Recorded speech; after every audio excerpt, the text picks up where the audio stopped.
Xalq banki Baxmal bank xizmatlari tomonidan Bunyodkor Baxmal tumani Bunyodkor mufida bir kontur bir mahsulot tamoyili asosida loviya ekish ishlari amalga oshirilgan.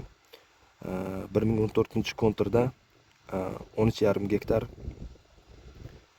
Ushbu konturda agregator Ruslanbek Abdurahimov hamda kooperator Bunyodkor dehqoni tashkil etilgan bo'lib, ushbu kooperatorga 23 nafar dehqon xo'jaligi a'zolari birlashtirilgan.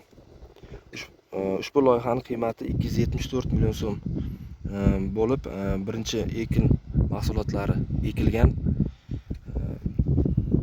Birinchi ekinda 876 million, ikkinchi ekinda 876 million so'm jami daromad ko'rish ko'zda tutilgan bo'lib, har bir dehqon xo'jaliklari hisobiga 54 million so'mdan 86 million so'mgacha bo'lgan sof foyda ko'rish ko'zda tutilgan.